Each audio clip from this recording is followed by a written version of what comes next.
Hi ಎಲ್ರಿಗೂ welcome back to info with Vishwa YouTube channel. So ನಾನಿವತ್ತು ಈ ವಿಡಿಯೋ ಮಾಡ್ತಕ್ಕಂಥ ಉದ್ದೇಶ ಏನಪ್ಪ ಅಂತಂದರೆ, ಈಗ KCET ರಿಸಲ್ಟ್ಸ್ ಅನೌನ್ಸ್ ಆಗಿದೆ. KCET ಕೌನ್ಸಿಲಿಂಗ್ ಯಾವಾಗ ಸ್ಟಾರ್ಟ್ ಆಗುತ್ತೆ ಅಂತ ತುಂಬ ಜನ ವಿದ್ಯಾರ್ಥಿಗಳು ಕೇಳ್ತಾಯಿದ್ರು. ಸೊ ನಿಮ್ಮ ಡೌಟ್ನ ಕ್ಲಿಯರ್ ಮಾಡೋದಕ್ಕೆ ನಾನು ಆಲ್ರೆಡಿ ಒಂದು ವಿಡಿಯೋ ಮಾಡಿದ್ದೀನಿ.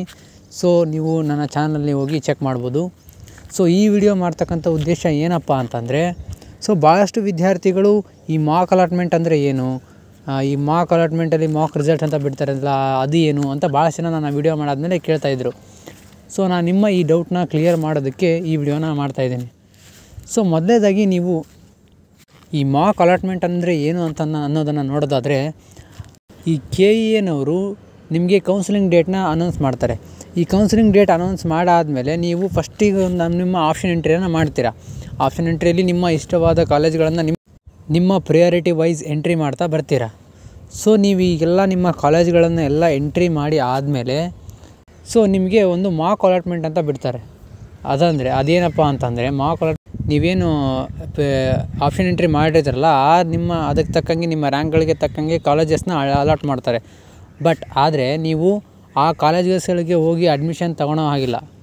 ಯಾಕಂದರೆ ಅದು ಡೆಮೋ ರಿಸಲ್ಟ್ಸ್ ಆಗಿರುತ್ತೆ. ಅಂದರೆ ಮಾಕ್ ರಿಸಲ್ಟ್ಸ್ ಅಂದರೆ ಡೆಮೋ ರಿಸಲ್ಟ್ಸ್.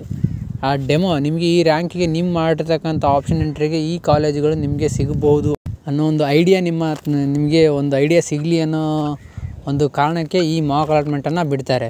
ಸೊ ನೀವು ಈ ಮಾಕ್ ಅಲಾಟ್ಮೆಂಟ್ನ ವೆರಿ ಸೀರಿಯಸ್ಸಾಗಿ ತೊಗೊಂಡು ಯೂಸ್ ಮಾಡ್ಕೋಬೇಕು. ಯಾಕಂದರೆ ನೀವು ಆಪ್ಷನ್ ಎಂಟ್ರಿನ ಫಸ್ಟ್ ಆಪ್ಷನ್ ಎಂಟ್ರಿ ಮಾಡಬೇಕಾದ್ರೇ ಒಳ್ಳೆ ನಿಮ್ಗೆ ಯಾವ್ಯಾವ ಕಾಲೇಜ್ ಬೇಕು, ಆಮೇಲೆ ನಿಮ್ಮ ಪ್ರಿಯಾರಿಟಿ ವೈಸು ನೀಟಾಗಿ ಎಲ್ಲ ಸೆಟ್ ಮಾಡಿಟ್ಟಿರಬೇಕು.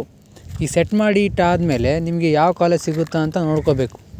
ಈ ಕಾಲೇಜ್ ಒಂದು ಯಾವುದೋ ಕಾಲೇಜ್ ಮಾಕ್ ಅಲಾಟ್ಮೆಂಟ್ ಅಲಾಟ್ ಆಗಿದೆಯಪ್ಪ ಅಂತಂದರೆ ನಿಮಗೆ ಅದಕ್ಕಿಂತ ಒಳ್ಳೆಯ ಕಾಲೇಜು ಅಲಾಟ್ ಆಗೋ ಚಾನ್ಸಸ್ ಇರುತ್ತೆ. ಆದರೆ ನೀವು ಅದನ್ನ ಆ ಕಾಲೇಜನ್ನು ಆ್ಯಡ್ ಮಾಡಿರಲ್ಲ, ಅಥವಾ ಆ ಕಾಲೇಜ್ನ ಪ್ರಿಯಾರಿಟಿ ವೈಸು ಕೆಳಗೆ ಕೊಟ್ಟಿರ್ತೀರ, ಇಲ್ಲ ಮೇಲೆ ಕೊಡಬೇಕಾಗಿರುತ್ತೆ. ಸೊ ಈ ರೀತಿ ಎಲ್ಲ ಕನ್ಫ್ಯೂಷನ್ಸ್ ಇರುತ್ತಲ್ಲ, ಅದನ್ನು ಡೌಟ್ನ ಕ್ಲಿಯರ್ ಮಾಡೋದಕ್ಕೆ ಈ ಮಾಕ್ ಅಲಾಟ್ಮೆಂಟನ್ನು ಬಿಡ್ತಾರೆ. ಈ ಮಾಕ್ ಅಲಾಟ್ಮೆಂಟನ್ನು ನೋಡಿಕೊಂಡು ನೀವು ಅದಾದಮೇಲೆ ನಿಮಗೆ ಎಡಿಟ್ ಮಾಡೋದಕ್ಕೆ ಆಪ್ಷನ್ ಎಂಟ್ರಿನ ಒಂದು ಅವಕಾಶ ಕೊಡ್ತಾರೆ.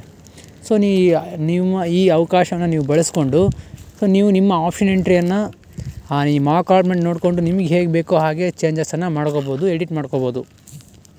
ಸೊ ನೀವೀಗ ಎಡಿಟ್ ಮಾಡಿಕೊಂಡು ಆದ ನಂತರ ನೀವು ಫೈನಲ್ ಆಪ್ಷನ್ ಎಂಟ್ರಿ ಮಾಡ್ದಂಗೆ, ಅಂದರೆ ನೀವೇನು ಫಸ್ಟ್ ಆಪ್ಷನ್ ಎಂಟ್ರಿ ಮಾಡಿ ಮಾಕ್ ಅಲಾಟ್ಮೆಂಟ್ ರಿಸಲ್ಟ್ಸ್ ಬಂದಾದಮೇಲೆ ಏನು ಮಾಡ್ತೀರಲ್ಲ ಅದು ಫೈನಲ್ ಆಪ್ಷನ್ ಎಂಟ್ರಿ. ಅಲ್ಲಿ ನೀವು ಅದಾದಮೇಲೆ ಏನು ಚೇಂಜಸ್ ಮಾಡೋಕ್ಕೆ ಅವರು ಅವಕಾಶ ಕೊಡಲ್ಲ. ಸೊ ಹಾಗಾಗಿ ಈ ಮಾಕ್ ಅಲಾಟ್ಮೆಂಟ್ ಬಂದ ನಂತರ ನೀವೇನು ತಪ್ಪು ಮಾಡಿದಿರೋ ಅದನ್ನ ಅನಲೈಸ್ ಮಾಡಿಕೊಂಡು ಸೊ ನೀಟಾಗಿ ಆಪ್ಷನ್ ಎಂಟ್ರಿಯನ್ನು ಮಾಡಿ.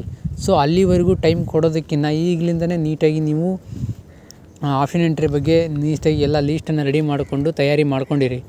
ಸೊ ನೀವು ಆವಾಗ ಮಾಕ್ ಅಲಾಟ್ಮೆಂಟ್ ರಿಸಲ್ಟ್ ಬಂದಾಗ ಅದನ್ನು ನೋಡಿ ನೀವು ಅನಲೈಸ್ ಮಾಡ್ಬೋದು, ಹೇಗೆ ಬರ್ಬೋದು, ನನಗೆ ಯಾವ ಕಾಲೇಜ್ ಈ ರ್ಯಾಂಕಿಗೆ ನನಗೆ ಯಾವ ಕಾಲೇಜಲ್ಲಿ ಯಾವ ಬ್ರಾಂಚ್ ಸಿಗ್ಬೋದು ಅನ್ನೋ ಐಡಿಯಾ ಬರುತ್ತೆ. ನಿಮಗೆ ಸಿಕ್ಕಿರ್ತಕ್ಕಿಂತ ಕಾಲೇಜ್ ಒಳ್ಳೆಯ ಕಾಲೇಜ್ ನನಗೆ ಈ ರ್ಯಾಂಕಿಗೆ ಸಿಕ್ತಿತ್ತು, ನಾನು ಅಪ್ಲೈ ಮಾಡಲಿಲ್ಲಪ್ಪ ಅಂತ ಏನಾದರೂ ಅನಿಸಿದ್ರೆ ನಿಮಗೆ, ಆಮೇಲೆ ಈ ಮಾಕ್ ಅಲಾಟ್ಮೆಂಟ್ ಆದಮೇಲೆ ನೀವು ಅದನ್ನು ಚೇಂಜ್ ಮಾಡ್ಕೊಳ್ಳಿ. ಸೊ ಇದಿಷ್ಟು ಮಾಕ್ ಅಲಾಟ್ಮೆಂಟ್ನ ಒಂದು ಮಾಹಿತಿ. ಸೊ ಇದ್ರ ಬಗ್ಗೆ ಆಗಲಿ ಮತ್ತು KCET ಕೌನ್ಸಿಲಿಂಗ್ ಬಗ್ಗೆ ಯಾವುದೇ ರೀತಿ ನಿಮಗೆ ಡೌಟ್ ಇದ್ದರೂ ಕಮೆಂಟ್ ಸೆಕ್ಷನಲ್ಲಿ ಕಮೆಂಟ್ ಮಾಡಿ ಅಂತ ಹೇಳ್ತಾ ಈ ವಿಡಿಯೋನ ಇಲ್ಲಿಗೆ ಮುಗಿಸ್ತಾ ಇದ್ದೀನಿ. Thank you, bye.